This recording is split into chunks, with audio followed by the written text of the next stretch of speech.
अस्सलाम वालेकुम की हाल चाल है। तभी ठीक है। मैं मी असलीम तुसी देख रहे हो मेरा यूट्यूब चैनल पंजाबी लोग वीवर। मेरी दुआ है अल्लाह ताला तुहानू अपने हिफ्ज़ो मान च रखे और आने वाली मुसीबत परेशानियों तो दूर रखे।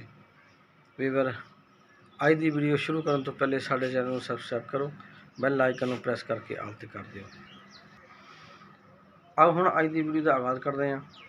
तो जनाब अज जो मैं दुकान खोली तो फ्रीज़र ऑन किया तो माशाल्लाह बेहतरीन चल रहा और हजे भी चल रहा। तो मैं कूलिंग भी दिखाना वो कैसी हुई कूलिंग। हूँ तो फ्रास्ट भी आ गई होनी है बिच तो दिखा दें हूँ। हूँ तो फ्रास्ट भी आ गई है थले बोतल भी बिच ना जमिया पियाँ तो माशाल्लाह ठीक हो गया। सही काम कर रहा है जी फ्रीज़र माशाल्लाह ज़बरदस्त सैट हो गया। तो बाकी जनाब उम्मीद है तुसी सारे ठीक ठाक होवोगे। तो दोस्तों इंशाल्लाह असीं तुहानू ना बहुत जल्द अच्छी वीडियो दिखावांगे। तो अज का व्लॉग जिहड़ा ना स्टार्ट करते हैं। तो अज उधरा मिस्टर लाया मैं यार प्लस्तर कर दो तो इंशाल्लाह चलने वो भी देखते हैं कितना काम हो गया कितने पहुँच गया। वीवर असीं हुण देखते हैं साढ़े मिस्त्री साहब लगे ने प्लस्तर करन। तो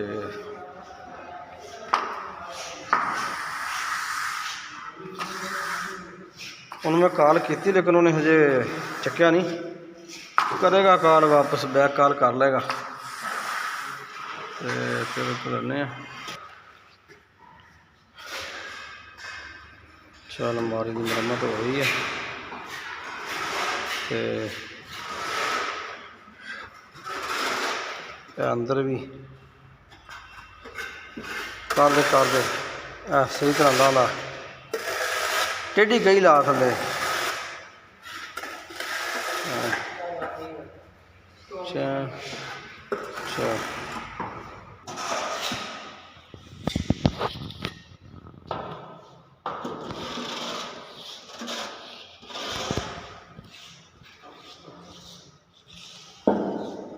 एक गरमाली का बच्चा है। अच्छा लै निक्का गरमाला बच्चों के खेलने वास्ते नहीं होंगे। हाँ लै अलमारी सोहनी हो गई हूँ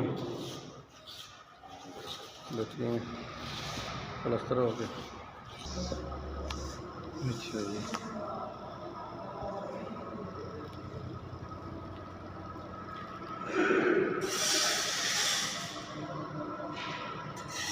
हाँ मछली का मिला दी है।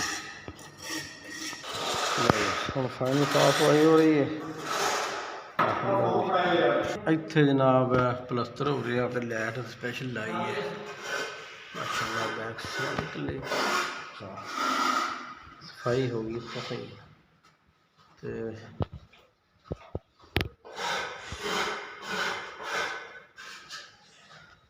हाँ भी नासर की हाल है? ठीक है। अच्छा ये कंध भी बनानी इत्थे तो चलो देखते हैं। ये जनाब आरसी लेंटर पर इट्टा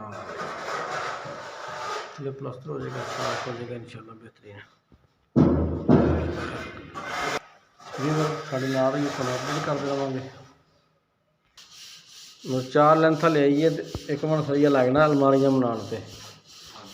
चलो आज ना मशवरा करते हैं तो नाले अज ले आवांगे उस हिसाब नाल। ठीक अच्छा ए तो हुण कितना टाइम तकरीबन लगता है अंदर अंदर प्लस्तर से?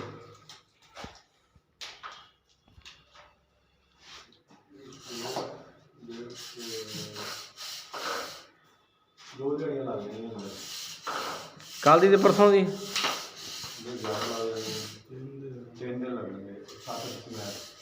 छत समेत हाँ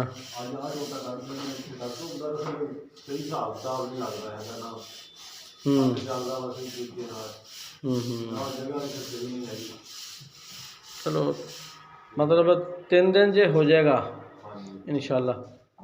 तो उस तो बाद ठीक हो गया। वो पिलर वास्ते फिर मैं वो भी जो फरमे कदों मंगाई है अज हैगा एतवार पीर मंगल बुध। हाँ पत्थर भी लाना जी नाल। हाँ पत्थर भी लाना इस चलो ये एक दिन वक्फा कर लाँगे ना अगर पिलर पहले भर लीए मतलब वो भी काम जरूरी है वो सरिया रंग पैंदा बहुत सारे दिन फिर मंगवा लेंगे बुध मंगा लीए। जगरात में पा लांगे वो कड़ा बिल्कुल दिन से भरे जाने हैं। हाँ वो फर्म किन्ने फरमे होंगे एक दो अगर 2 फर्मे होण तो फिर 2 दिनों से भरे जाऊंगा 2 दिन लगेंगे। अच्छा एक दिन उन्होंने पा के छोड़ देंगे एक दो च दो भर के दूसरे दिन कढ़ के दूसरे पास भरिया ते सुबह ਨੂੰ खुलेगा। दूसरे दिन खुलेगा दो फरमे होने ते हाँ जी जे एक हो तो फिर 4 दिन फिर चार रोज़ का एक फिर एक लिया फिर रोज़ का एक वो भर दिता उस तो बाद इधर लग गया हैं या एक मंगा लीए मंगा लो फिर हैं एक मंगा लो फिर हाँ रोज़ का एक भर दिता तो उस तो बाद अगे शुरू होगा फिर जो आपे थुकता रहेगा। चलो फिर करने हिसाब किताब एडजस्टमेंट सुबह फिर मंगा लो ना सर सही तरह साफ करिए तेरी वीडियो बढ़ रही है यूट्यूब पे चढ़नी है तू देखनी है भी सही साफ किया कि नहीं किया आप ही देखना तू खुद ही फैसला करना फिर। अच्छा इधर लगदा जिवें खुदकशी करन लगा। उत्तर चढ़े छाल ना मारी चाह केड़ी बात में मार है छाल ना मारी छाल जगह नहीं है खुदकुशी करन दी। अल्लाह खैर करेगा अल्लाह का घर है खुदकुशी नहीं इतने अल्लाह के घर से मेहनत करनी तो बस ਇਹਦਾ अपना सवाब मिलेगा फिर अजर मिलेगा इंशाल्लाह। चलो ठीक है जी ओके।